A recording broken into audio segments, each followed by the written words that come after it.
প্ৰভু কল ইয়াত যে সহস্ৰ সহস্ৰ বন্তি জ্বলাইছে, ইমান কোঢ়াল, আপোনালোকে শুনিছে নহয়? কোঢ়ালৰ কাৰণে ইয়াত ভাগৱত ভালকৈ শুনিব পৰা নাই মানুহে। এই কোঢ়ালটো কিহৰ কাৰণে হৈছে কওকচোন? হা, কোঢ়ালটো এইকাৰণেই হৈছে, এটা অপ্ৰিয় সত্য আপোনালোকক কওঁ, সেই স্থানত জ্বলোৱা প্ৰত্যেক গছি চাকি একো একোজন ব্যক্তিৰ কিছুমান অভাৱৰ আবেদনৰ জ্বলন্ত সাক্ষী।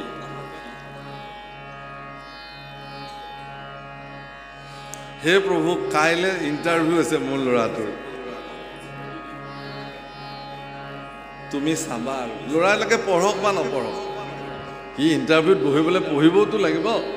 সি ধদুৱা কোবাই ফুৰি আছে গোটেই দিন, মাক বাপেকে জোৰ জবস্তি কাইলৈ পৰীক্ষা দিবলৈ পঠোৱাব, আৰু ইয়াত ফুলনি থানত আহি ল'ৰাটোৰ ইণ্টাৰভিউত পাছ কৰিব লাগে বুলি এগছি চাকি জ্বলাই থৈ গ'ল। আৰু চাকি গছিও জ্বলি জ্বলি, প্ৰভু মই সাক্ষী, অমুক আইগৰাকীয়ে অমুক বাপ জনাই তেওঁৰ ল'ৰাটোৰ ইণ্টাৰভিউ পাছ কৰিবৰ কাৰণে মোক জ্বলাই থৈ গৈছে। হয় নহয় কওক? প্ৰতিগছি চাকি একো অভাৱৰ আবেদন ভগৱানৰ ওচৰত। আমি নাজানো, নাভাবোঁ যে তুমি অন্তৰ্যামী, মোৰ ভিতৰত তুমি আছা, মোক কি প্ৰয়োজন তুমি জানা। এই কথাটো নাজানি পেলাইহে আমি ভগৱানক ক'বলৈ আহিছোঁ ফুলনি থানলৈ, আমাৰ কি কি অভাৱ, সেই অভাৱবিলাক তুমি পূৰণ কৰা।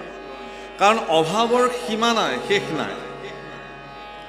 কিন্তু ইয়াত এনেকুৱা চাকিও হয়তো জ্বলিছে দেই, মই নকওঁ নাই বুলি।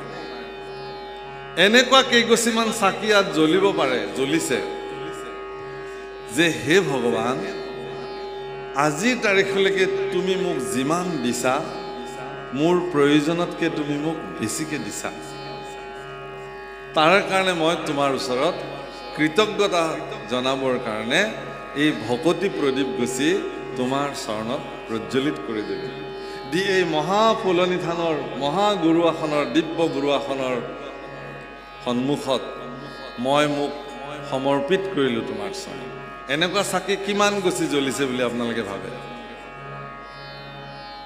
আচলতে এনেকুৱা চাকিহে নামঘৰত, মন্দিৰত, মঠত, পীঠত জ্বলিব লাগে। প্ৰাৰ্থনা যদি কৰিবই খুজিছে, ভগৱানৰ পৰা যদি কিবা বিচাৰিবই খুজিছে, তেতিয়াহ'লে বিচাৰক। কি বুলি? সৰ্বে ভৱন্তু সুখিনঃ সৰ্বে সন্তু নিৰাময়া সৰ্বে ভদ্ৰাণি পশ্যন্তু মা কশ্চিৎ দুঃখভাগ্ ভৱেৎ। ওম শান্তি শান্তি শান্তি। হে ভগৱান, তুমি সকলোৰে মংগল কৰি দিয়া। সৰ্বে ভৱন্তু সুখিনঃ, সকলোৱে সুখেৰে থাকক, আনন্দৰে থাকক, সকলো নিৰোগী হৈ থাকক, সকলোৱে সকলৰ ভাল দেখক। বাছ ইমানখিনি প্ৰাৰ্থনা। তাত কিন্তু আপোনাৰ ব্যক্তিগত আবেদন অলপো নাই।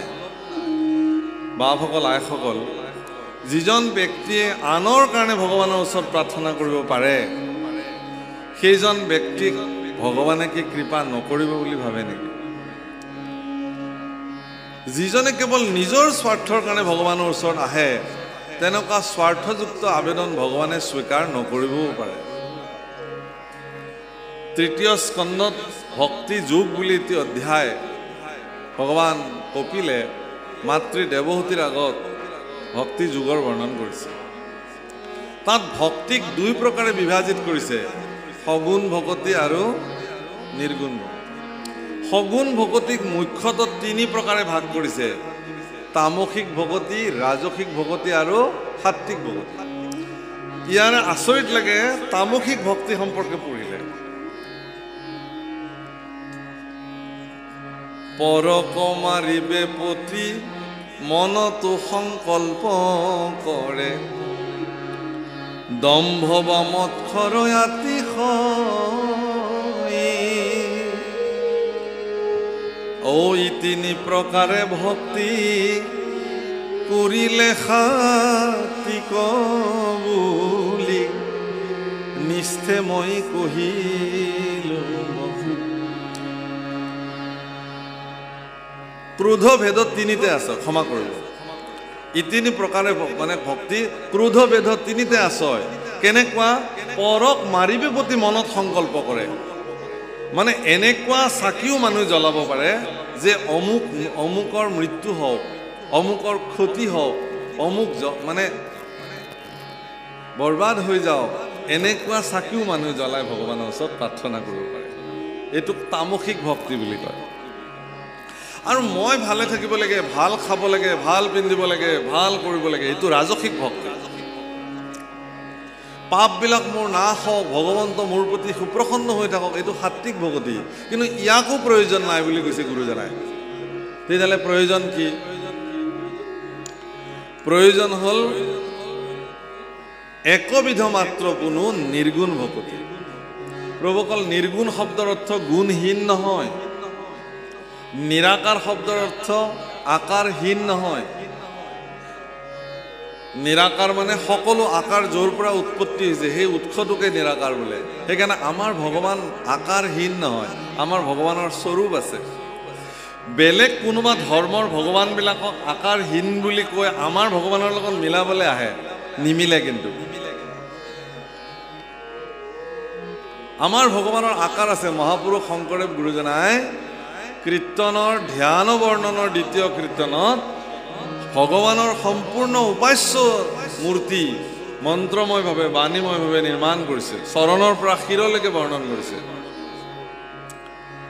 আৰু কীৰ্তনৰ প্ৰাৰম্ভণিতে কি বুলি কৈছে তজু নাভি কমলত ব্ৰহ্মা ভৈলা জাত যুগে যুগে অৱতাৰ ধৰা অসংখ্যা তাৰমানে তোমাৰ নাভি আছে তজু পাদ দোকে গংগা ভৈলা উতপতি তোমাৰ চৰণ যুগল আছে শংখ চক্ৰ গদা পদ্ম কৰত তোমাৰ হাতো আছে মানে ভগৱানৰ এটা মূৰ্তি আছে সেই মূৰ্তিটোক কোনোবাই দাৰুময় কৰি পূজা কৰিব পাৰে মানে কাঠেৰে নিৰ্মাণ কৰিব পাৰে যেনে জগন্নাথত আছে কোনোবাই মাটিৰে নিৰ্মাণ কৰি ল'ব পাৰে তাক মৃন্ময় বোলে কোনোবাই আঁকি ল'ব পাৰে ছবিৰে সেইটো চিন্ময় হ'ব কোনোবাই সোণেৰে আঁকি ল'ব পাৰে সেইটো বনাই ল'ব পাৰে স্বৰ্ণময় হ'ব আৰু কোনোবাই মনত শুদ্ধ মন্ত্ৰৰ দ্বাৰা ভগৱানক ৰূপ চিন্তা কৰিব পাৰে তাক মন্ত্ৰময় মূৰ্তি বা বাণীময় মূৰ্তি বোলে মানস মূৰ্তি মুঠতে মূৰ্তিৰ উপাসনা আমাৰ ধৰ্ম ব্যৱস্থাত আছে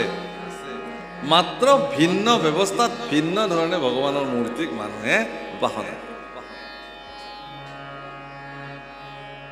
গতিকে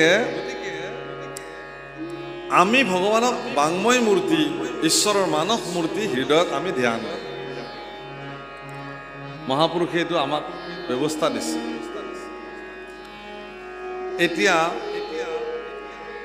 যিটো মানে অলপ চোকা ছাত্ৰ তাক মাষ্টৰে আকাৰ ইংগিত দিলেও বুজি পায় কিন্তু একেবাৰে কম বুজা ছাত্ৰজনক অকল আকাৰ ইংগিত এনেকৈ বুজি নাপায় অলপ ভালকৈ দেখুৱাব লগা হয় গতিকে ভগৱানৰ মূৰ্তিটোক হৃদয়ত উপস্থাপন কৰিবৰ কাৰণে কোনোবাই কাঠেৰে কোনোবাই শিলেৰে কোনোবাই সোণেৰে কোনোবাই মাটিৰে নিৰ্মাণ কৰিব পাৰে মূৰ্তিক নাচায় মানুহে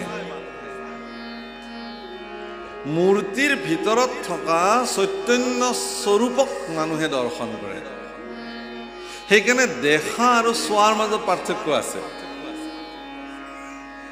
দেখাটোক দৰ্শন কৰা বুলি কয় আমি তীৰ্থ দৰ্শন কৰিবলৈ যাওঁ তীৰ্থ চাবলৈ নাযাওঁ তীৰ্থত থকা ভগৱানৰ স্বৰূপক আমি দৰ্শন কৰোঁ মননশীল দৃষ্টিৰে জ্ঞানৰ দৃষ্টিৰে আজি এইখন কাঠৰ নিৰ্মিত গুৰু আসনতে সাক্ষাৎ ভগৱান বিদ্যমান হৈ আছে বুলি মানস দৃষ্টিৰে দৰ্শন কৰিছোঁ সেইকাৰণে মহাপুৰুষে লিখিছে মূৰ্তিক নচাইবা অৰ্থাৎ নেদেখিবা বুলি কোৱা নাই কিন্তু চাব নালাগে দেখক দৰ্শন কৰক আপুনি তীৰ্থস্থানলৈ গ'লে আপুনি দেখিব জগন্নাথলৈ যায় মানুহ হাজাৰ হাজাৰ মানুহ যায় তাত দৰ্শন কৰে ভগৱান চৈতন্য স্বৰূপ তাত গোস্বামী তুলসীদাস যেতিয়া জগন্নাথ দৰ্শন কৰিবলৈ যায় প্ৰথমবাৰ গৈ জগন্নাথ দেখি পেলাই আচৰিত হৈ গ'ল আৰে হাত নাই ভৰি নাই একো নাই কেনেকৈ ভগৱান আহি শুই থাকিলে স্বপ্নতে ভগৱান শ্ৰী নাৰায়ণে তেওঁক দৰ্শন দিলে বোলে তুমিয়েতো চৌপাত লিখিছা গোস্বামী তুলসীদাসৰ যিখন কালজয়ী গ্ৰন্থ ৰামচৰিত মানস, তাত মানে পাৰমাৰ্থিক দৃষ্টিৰে তেওঁ শ্লোক এভাগ লিখি তাত ভগৱানৰ বৰ্ণনা কৰিছে যে তোমাৰ চৰণ নহ'লেও সমগ্ৰ বিশ্ব ব্ৰহ্মাণ্ডত তোমাৰ গতি নিৰ্ধাৰিত হৈ আছে। তোমাৰ হাত নাথাকিলেও তোমাৰ কৃপা হস্ত সমস্ত জীৱৰ ক্ষীৰতে বিদ্যমান হৈ আছে। গতিকে তুমি হয় চৌপাইটো কাটি দিয়া, নহয় মোক তুমি মান্যতা দিয়া। তাৰপিছত আহি পেলাই দৰ্শন কৰিছে। হে প্ৰভুসকল, পৃথিৱীত ভাৱনাটো আটাইতকৈ গুৰুত্বপূৰ্ণ বস্তু। ভাৱনাপূৰ্বক ভগৱানক আপুনি কৃত্ৰিমভাৱে বুজিব নোৱাৰে কেতিয়াও। মানুহক দেখুৱাকৈ ভগৱানক বুজিব নোৱাৰে, অন্তঃকৰণে ভাৱনাৰে। সেইকাৰণে ভকতৰ আন এটা নাম হ'ল ভাৱক। ভগৱন্ত ভুজিয়া পৰম গতি পাৱে ভাৱ কভাই ভজু ভগৱন্ত ভক্তি ভাৱে।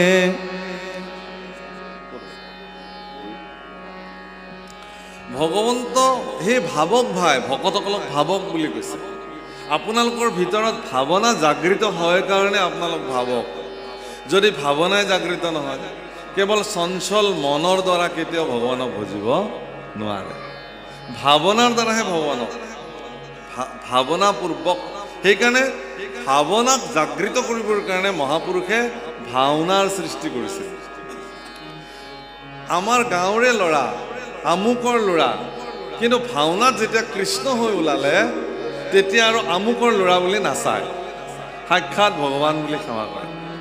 ভাৱনাৰ উত্তৰত আজি সেই একেই ভাৱনাৰে সাক্ষাৎ ঈশ্বৰ গণ্য কৰি দেৱৰ্ষি নাৰদক বসুদেৱে সুধিছে যে তুমি মোক উপায় দিয়া, তুমি মোক উপদেশ দিয়া হে গুৰুদেৱ। গুৰু বুলি মান্যতা কৰিছে যে মই এই জাগতিক জগতৰ পৰা কেনেকৈ মুক্ত হৈ যাম। হে ৰাম ধন্য ধন্য সাৰ বুদ্ধি কৰিলানি চয়, পুছিলা পৰম ভাগৱত ধৰ্মচয়। হে ৰাম জগত পবিত্ৰ কৰে যাহাৰ স্মৰণে,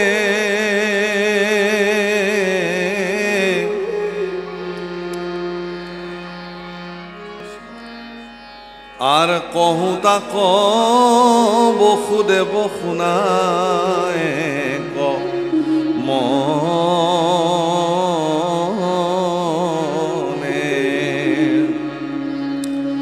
ৰাম শুনে বা ভনে বা জীৱা জনে মনে স্মৰে, আনে বা গাৱন্তে যদি অভিনন্দা কৰে। হে ৰাম সবাকোতে খনে কৰে পৰম পবিত্ৰ, দেখা ভাগৱত ধৰ্ম কিনো বিপৰীত। কোনোবাই যদি গায়, কোনোবাই যদি শুনে, তাক অভিনন্দন কৰিলেই হ'ল, আপুনি গাবও নালাগে।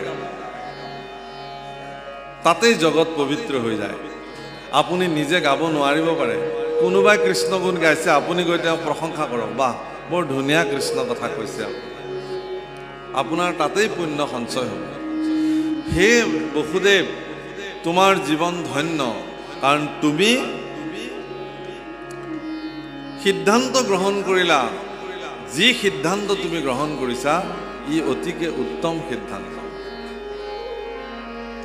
কৃষ্ণ নাম জগতৰ সাৰ, মায়াতে মজিয়া মন্ত বিকালি জীৱ, কৃষ্ণ বোল মন্ত হৰি বোল মন। কৃষ্ণ মূল মন্তই হৰি বোল আমি মায়াত পৰিহে আচলতে কৃষ্ণ নাম নলওঁ বিষয়ত মজি পেলাই কৃষ্ণ নাম নলওঁ কিন্তু সেই বিষয় আপোনাক কেতিয়াও নিস্তাৰ কৰিব নোৱাৰে বিষয় আপোনাক বান্ধিব কিন্তু বিষয়ৰ পৰা ঊৰ্ধত যিদিনাখন আপুনি অৱস্থান কৰিব পাৰিব সেইদিনাখন আপুনি কেৱল আৰু কেৱল কৃষ্ণৰ হৈ যাব ভগৱানৰ যদি এবাৰ আপুনি হ'ব পাৰিলে তেতিয়াহ'লে তা আপোনাৰ জীৱনত আৰু একো অভাৱ নাই কিন্তু অজ্ঞান আন্ধাৰত আমি বিচাৰি নাপাওঁ ভগৱানক কেনেকৈ ভক্তি কৰিম কিমতে ভকতি কৰিব তোমাত হৰি হৰি হৰি হৰিয়ে ও মই মোহমতি নজানো তাৰ উপায় ও মই মোহমতি নজানো তাৰ উপায় মই মূঢ়মতি ভগৱান মই কেনেকৈ তোমাক ভক্তি কৰিব লাগিব মই নাজানো গতিকে তোমাৰ কৃপাৰে কোনোবা এজন গুৰু মোক তুমি দিয়া যাৰ কৃপাৰে মই তোমাক ভজিবৰ কাৰণে সক্ষম হৈ যাম বিনা গুৰু চৰণে ভকতি ৰকতি মুকুতি কবহু নহয় গুৰু বিহীনভাৱে আপুনি মন্ত্ৰ ল'ব নোৱাৰে গুৰু লাগিবই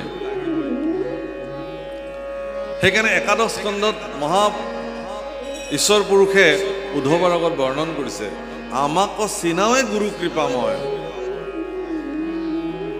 মোক যিজনে চিনাকি কৰি দিয়ে তেওঁৱেই গুৰু আমাক কোনে ঈশ্বৰক চিনাকি কৰাই দিলে উত্তৰ পূৰ্বাঞ্চলৰ মানুহক এগৰাকী পৰম গুৰু মহাপুৰুষ শ্ৰীমন্ত শংকৰদেৱ গুৰুজনা মহাপুৰুষ শ্ৰীমন্ত শংকৰদেৱ গুৰুজনা আৰু মহাপুৰুষ শ্ৰী শ্ৰী মাধৱদেৱ গুৰুজনা এই দুজনা গুৰুৱে আমাক ঈশ্বৰ পুৰুষক ভজনা কৰিবৰ কাৰণে চিনাই থৈ গৈছে সেইকাৰণে তাহান্ত বিনাই নাহি নাহি নাহি আমাৰ পৰম গুৰু আমি তেওঁলোকক গুৰু মান্যতা কৰিছোঁ এইকাৰণেই যে যুগ যুগ জন্ম জন্ম আমি যদি তেওঁলোকৰ কাম কৰোঁ তেওঁলোকৰ ঋণ আমি কেতিয়াও পৰিশোধ কৰিব নোৱাৰিম মহাপুৰুষ শংকৰ মাধৱে তেওঁলোকৰ জীৱনজোৰা পৰিক্ৰমাত যিমান কৰ্ম কৰি থৈ গৈছে আমাৰ নিচিনা ক্ষুদ্ৰ মনুষ্যসকলক যদি 1000 বছৰৰ আয়ু ভগৱানে দিয়ে সেই কাম আমি সম্পাদন কৰিব নোৱাৰোঁ কিন্তু এটা জাতিক বিশেষত মনুষ্যসকলক মুক্তিৰ পথ ঈশ্বৰক ভজিবৰ কাৰণে যি মাৰ্গ প্ৰশস্ত কৰি মহাপুৰুষে থৈ গ'ল তাৰ কাৰণে আমি গুৰুজনাৰ ওচৰত সৰ্বদা কৃতজ্ঞ হৈ থাকিব লাগে লক্ষ্মীনাথ বেজবৰুৱাই সেইকাৰণে আক্ষেপ কৰিছে গুৰু লাগে মই শিক্ষিত শিষ্য জগতক জাননী দিলো জগতৰে গুৰু শ্ৰী শংকৰ ঘৰতে অন্ধলাই নেদেখিলো হে গুৰু শংকৰ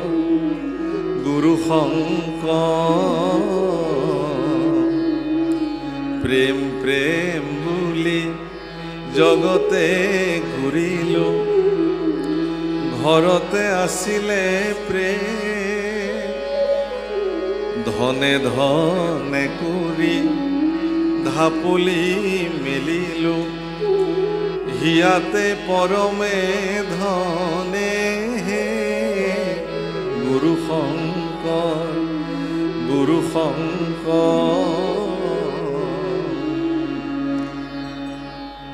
খুব ধুনীয়াকে গংগা যমুনা স্নানিলো যতনে গয়া কাশী তীৰ্থ গৈলো হিয়াৰে ঈশ্বৰ হিয়াতে আছিলে কৰবাত বিচাৰি মইলো হে গুৰু শংকৰ গুৰু শংকৰ। বেলেগ একো নালাগে, বেজবৰাদেৱৰ এই গীতটো যদি আমি প্ৰত্যেকজন অসমীয়া মানুহে যদি অলপমান যদি গভীৰ দৃষ্টিৰে অনুভৱ কৰোঁ, তেতিয়াহ'লে চাগে আমাৰ গুৰুজন জগতৰ এগৰাকী শ্ৰেষ্ঠ গুৰু হিচাপে কাহানিবাই প্ৰতিষ্ঠা হ'লহেঁতেন। কিন্তু এই ধামখুমীয়া জগতৰ কবলত মোৰ মহাপুৰুষ জনা আমাৰ মাজতেই আমি মিল নোহোৱাকৈ আমাৰ মাজতে খামখিয়লি হৈ সিটো নামঘৰলৈ এইসকল নাযায়, এইভাগ নামঘৰলৈ সেইসকল নাহে, কোনে বা শৰাই সাজিলে আমি বা সেই প্ৰসাদ খাব পাৰিম নে নোৱাৰিম, কোনে বা অন্ন ৰান্ধিলে, এনেধৰণৰ যিবোৰ খুব তলৰ চিন্তাৰ দ্বাৰা আমি সমাজবিলাক চলাবলৈ আৰম্ভ কৰিলোঁ। এশৰণ ধৰ্ম এনেকুৱা ঠুনুকা নহয় যে প্ৰভু আপুনি ক'ৰবালৈ গ'লে ভাঙি ছিঙি চেচ হৈ যাব। অত্যন্ত সুদৃঢ় ধৰ্ম ব্যৱস্থা এশৰণ হৰিনাম ধৰ্ম। ইয়াত এনেকুৱা কথা কৈছে যে এশৰণ ধৰ্ম গ্ৰহণ কৰাৰ পিছত যদি কোনো ব্যক্তিৰ জীৱনত কিবা পাপ হয়, সেই পাপৰ দায়িত্ব ভগৱানে নিজে লৈ থৈ দিছে। সৰ্বধৰ্মানাম পৰিত্যজ্য মামেকম শৰণম ব্ৰজ অহম ত্বম সৰ্বপাপেভ্যো মোক্ষস্বামী মা সুচ। তাৰ আগত বৰ ধুনীয়াকৈ কৈছে এটা কথা, ঈশ্বৰঃ সৰ্বভূতানি হৃদ্দেশে অৰ্জুনম তিষ্ঠতি ভ্ৰাময়ম সৰ্বভূতানি যন্ত্ৰাণি ৰুৰাণি মায়া। ঈশ্বৰ সকলো ভূততে বিদ্যমান হৈ আছে। মায়া শক্তিৰ দ্বাৰা আপোনাৰ ভিতৰত থকা ঈশ্বৰ পুৰুষে প্ৰত্যেকটো শৰীৰকে চলাই লৈ ফুৰিছে। এইটো পৰম সত্য কথা। সেইকাৰণে কৈছে মন মনা ভৱ মদভুক্ত মজ্জাজিমাং নমস্কুৰু মামৈ বৈশ্যসি সত্যং তে প্ৰতি জান প্ৰিয়সি মে। তুমি মোকেই ভজা, মোকেই সেৱা কৰা, মোকেই নমস্কাৰ কৰা, মোক তুমি পাবা। মোতে মাত্ৰ সদা দিয়া মন মোৰ ভক্ত হোৱা সৰ্বক্ষণ। নামঘোষাত লিখিছে মাধৱ পুৰুষে, চাব আপোনালোকে চবেই জানে, গায় এইবিলাক। গতিকে যি কি নহওক, হে বসুদেৱ তোমাৰ সিদ্ধান্ত অতি উত্তম, মই ইয়াক প্ৰশংসা কৰিছোঁ। এই বুলি দেৱৰ্ষি নাৰায়ণে প্ৰশংসা কৰিছে। হে ৰাম পুছিলায়া পুনি বেদান্তৰ যিটো সাৰ, ও আমাকো কৰিলা কিনো মহায়ুপকাৰ। হে ৰাম সুমৰাইলা আজি মোক পৰম হৰি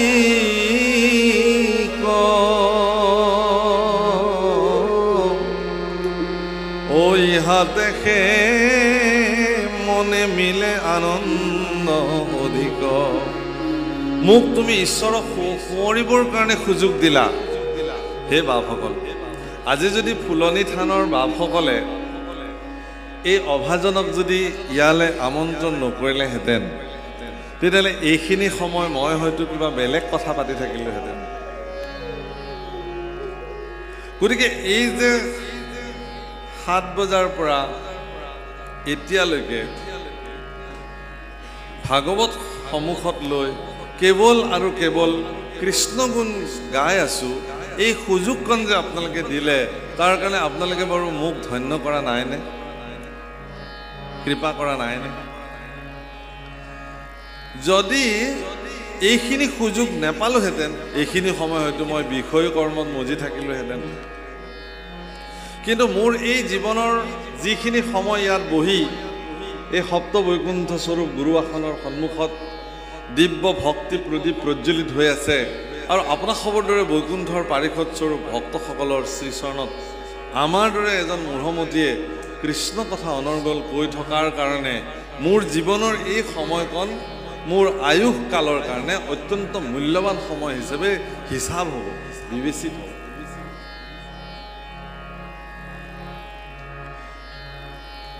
দেৱৰ্ষি নাৰদেও কৈছে যে হে বসুদেৱ, তুমি আচলতে মোক কৃষ্ণ কথা সুধি, ভাগৱত কথা সুধি মোক তুমি ধন্য কৰিলা। তোমাৰ কি হয় মই নাজানো, কিন্তু মোৰ ধন্য হ'ব, কাৰণ মই এতিয়াতো কৃষ্ণ কথা কওঁ তোমাক।